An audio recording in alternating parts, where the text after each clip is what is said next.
It is Tuesday, October 7th, 2025. We are in Pordenone, Italy at the Le Giornate del Cinema Muto, which means Silent Film Days in Italian.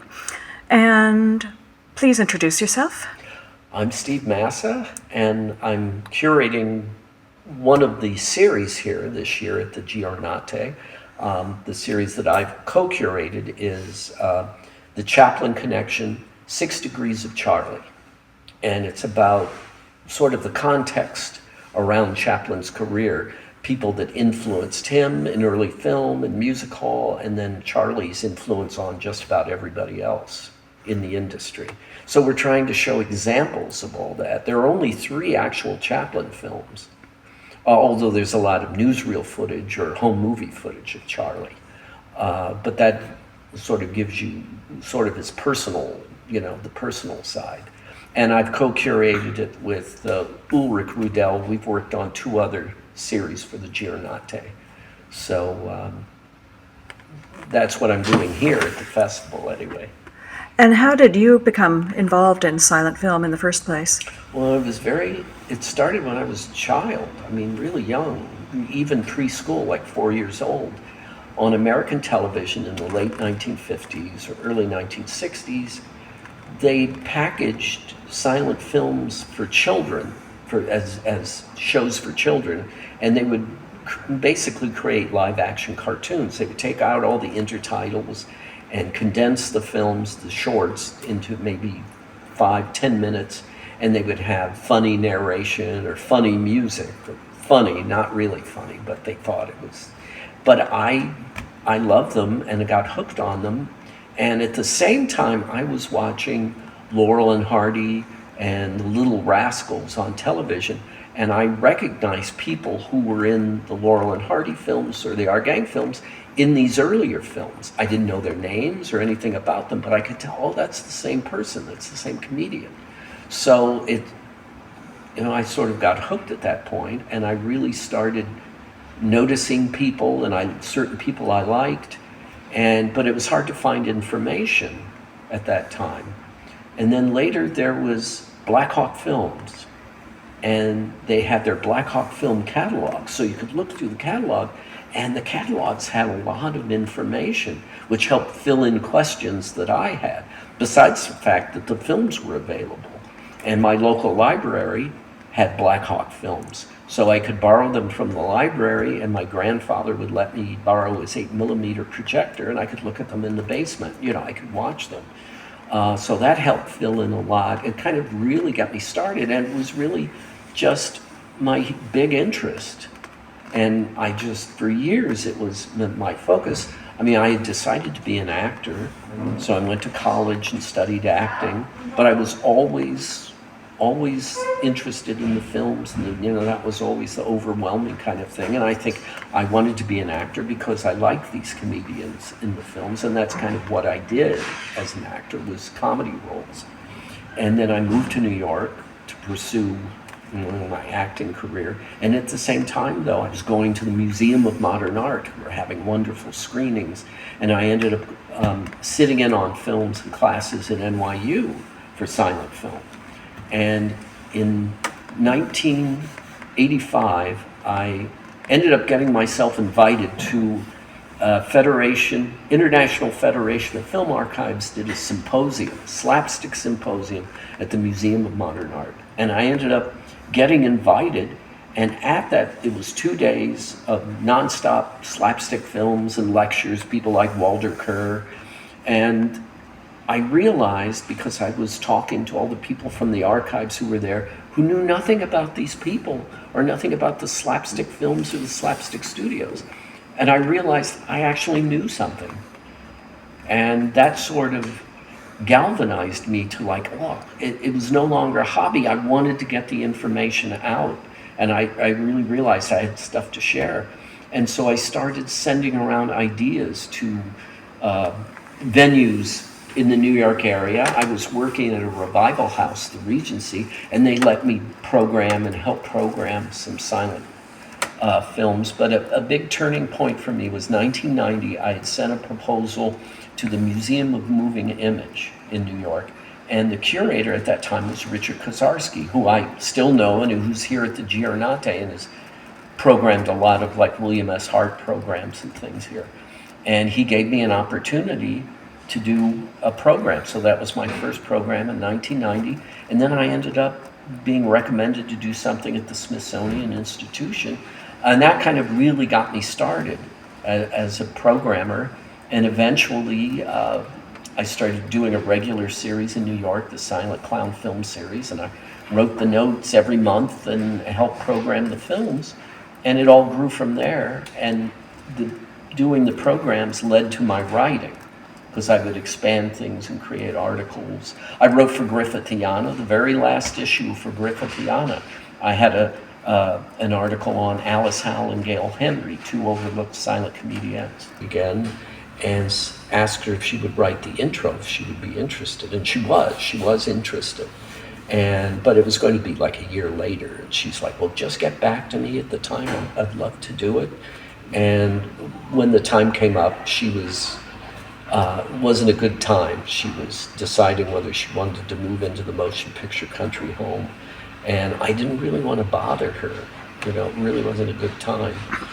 But it would have been nice because she was the only person who was covered in the book that was still alive. Mm-hmm. But it was nice, having met her and talked to her about her films and stuff. One of the things we saw here at the Giornate was footage of Chaplin with Max Linder. Mm-hmm. Now, how much what's your knowledge of the relationship between the two men? Well, they became very friendly. They met Linder first came to the United States in 1917 after he'd been in World War I in Europe. And he was hired by the S&A company. And he was basically hired to replace Charlie at S&A, because S&A in 1915 had Charlie. He had finished his contract with Max Sennett, and then S&A hired him. And of course, at that point, Chaplin mania had hit the country. So he was the big thing for S&A, and he was there only for a year because he didn't get along with the S&A people, with the people running the studio. So it was kind of short-lived. It was only a year. But then they hired Max Linder to take Chaplin's place. And even in advertising, they sort of stressed, Linder is so suave and he's so sophisticated, as opposed to someone who wears old clothes and derbies. So they were kind of putting Charlie down at Max's expense. But he was really hired to replace, they wanted another star comedian. And so they hired Linder, and so Max and Charlie did meet, because originally Linder worked in Chicago when S&A first brought him over. But he didn't like Charlie, he didn't like Chicago. It was cold, it wasn't great, so he wanted to go to California, and then he made 2 shorts in California. And while he was there, he and Chaplin met and became friendly. And then Linder went back. The contract didn't really work out with S&A, so he went back to France. But then he came back in 1920 and lived in LA, and he made 3 features there. And he and Chaplin were together all the time. So they had a real friendship. And at least at that point, Charlie felt very much that he had been influenced by Linder. He gave him a portrait with saying, signed your student, Charlie Chaplin, kind of thing like that. So they were very friendly. And when Linder was back in the early 20s, Charlie helped him arrange distribution for one of his features through United Artists. So, and the story also goes that they would consult each other on gags or story ideas. So they became very tight. You did meet Lillian Gish. I did meet Lillian Gish. I got her autograph. I got Beatrice Joy's autograph. It was at the Museum of Modern Art. They had a premiere for a documentary on Mary Pickford. And Beatrice Joy was there, and Lillian Gish, and Buddy Rogers. I got his autograph as well. I almost had an opportunity to meet Blanche Sweet. I had a friend who wrote a book on the Barrymores, and they had a book event in New York. Again, this is like 1978. and I couldn't make it. I had to go to do something else. I didn't go to the book event. And I had friends who went to the book event, and they said, oh, yeah, we got saddled. We had to take care of this actress named Blanche Sweet. And I'm like, oh, no, because I could have been. And they didn't know who she was. I mean, I could have talked to her about her films, and because I'd seen a number of them. So I didn't get to meet Blanche Sweet, unfortunately. Because some of them were living in New York at the time. Fay Wray, I almost got to meet Fay Wray. I passed her on the street. And I said, that's Fay Wray. I turned around, and there was a construction, and I thought, well, she'll need help getting through it. So I turned around to go back and help her. But there was some other nice gentleman who was helping her, and I thought, well, you missed your chance. So Of course, Greta Garbo lived I did a see long time her. in. I did see her on the street one time. I saw Garbo, but people saw Garbo. There were always Garbo sightings for years, but she didn't want to be bothered. But I did get to see her. So when did you first start working in areas related to silent film? Well, for many years it was my own interest. It started when I was a child, like I mentioned, with the shorts I saw on television. And I just was interested, so I started seeing on the Keaton films, I started seeing the Chaplin films, Black Hawk Films had all these things available. So it was really just my own interest for a number of years. And I had decided that I wanted to be an actor, so I moved to New York to pursue acting, and I was a New York actor for about 30 years. But after I got to New York, I was still going, and I sat in on classes at NYU. Even though I was a student, I had friends who were getting their masters in film history, and they would say, oh, we're showing this, you should come. So I just started going to the classes because I was just out of college and no one carded me, so I just walk in. So I was still doing and seeing as much as I could. And in 1985, the International Federation of Film Archives had a slapstick symposium at the Museum of Modern Art, which was put together by Eileen Bowser, who was the curator of film, the film department at the Museum of Modern Art. And I'd heard about it, and this was at a Sons of the Desert meeting, which is a Laurel and Hardy fan club. They always had announcements at the beginning, and there was a woman who announced that they were having a symposium, and they were looking for people to help identify films or people in the films. And I was always very, very good at that. So I thought, And I was, at the time, I had a part-time job at a Revival Theater, the Regency Theater, and the manager had Eileen Bowser's phone number, and he sort of dared me to call her. So I did. And she ended up inviting me to the symposium, and it was a 2-day symposium, and it was people from the FIAF archives, so it was archives all over the world, and it was 2 days of just slapstick comedies, all day and into the evening. And talking to the people at the archives, they didn't know who all these comedians were. They didn't know Charlie Chase, or they didn't know Luis Fazenda. And it just impressed upon me that I actually did know something about the genre, that I did know. So then I started getting serious about trying to program. And because I worked at the Regency part-time, I was able to suggest films for the programming. And then they gave me the opportunity to do a silent film program.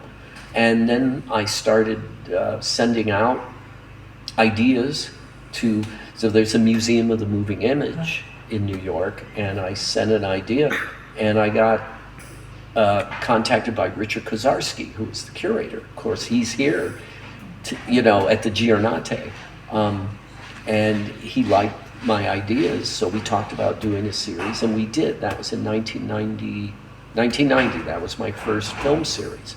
So from there, I just started kind of coming in the side door, started doing film programming, and then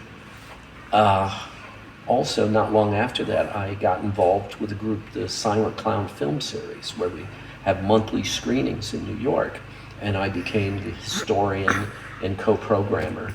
In 2002, I first got in touch with the Giornate. David Robinson was doing a big Funny Ladies program, and someone recommended me to him as a possible, information about some of these and where the films were.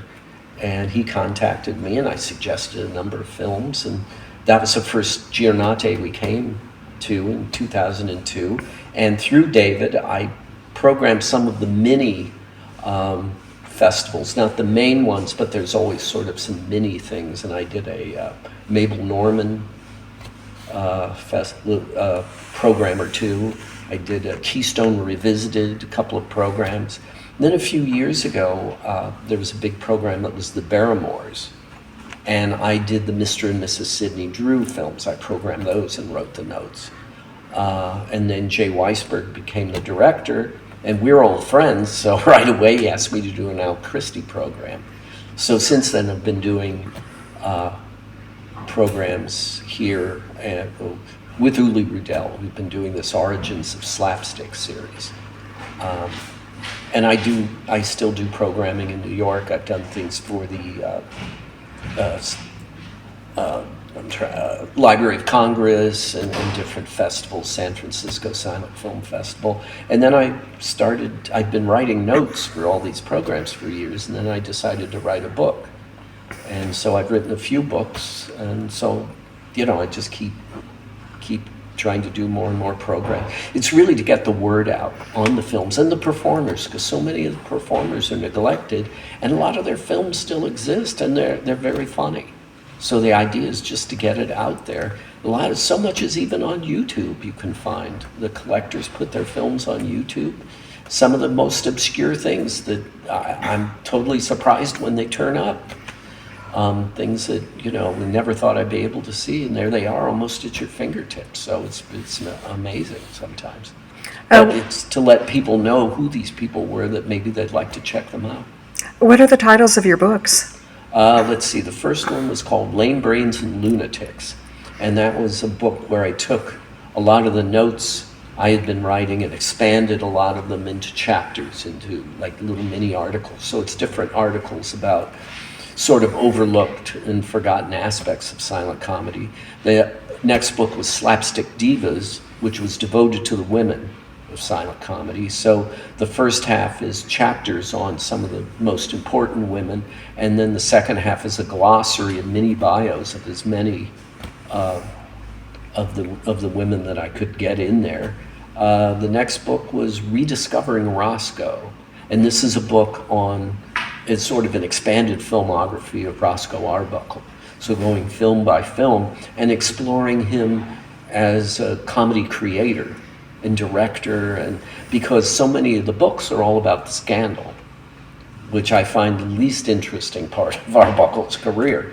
But that's where everyone's going, and the career is sort of almost a second thought in a lot of the books. So this was really to focus on the films themselves. Mm-hmm. And after that, I did a sequel, Lame Brains and Lunatics 2, which were more essays, new essays on different overlooked aspects. There's a 150-page essay on the silent comedy animal actors. And then I did a little mini monograph on Victor Moore, who made silent comedies. I mean, he was a popular character actor in the 30s and 40s in movies, but he had done a silent series. And I also did a monograph on Italian comedian Marcel Perez, who worked in Europe and in America. And then my most recent book is Lonesome Luke's Lively Life, Hal Roach, Harold Lloyd, and the Roland Film Company. So it's about Harold Lloyd and Hal Roach's beginnings in the film industry, how they got started, and they created this character, Lonesome Luke, which was kind of a variation on Chaplin, and they became popular. Luke became popular and enabled them to really get started in the business, and then they became Hal Roach and Harold Lloyd in the 1920s. And if Lonesome Luke hadn't been popular, we wouldn't have had the later Harold Lloyd films, we wouldn't have had Our Gang, we wouldn't have had Laurel and Hardy. So Luke was very important. And that's it to date. Anyway, I'm still working on a couple of things. Hopefully it'll be the future books. Well, thank you very much for your time. Well, thank you. It was wonderful to talk and still continue to try and promote these silent people.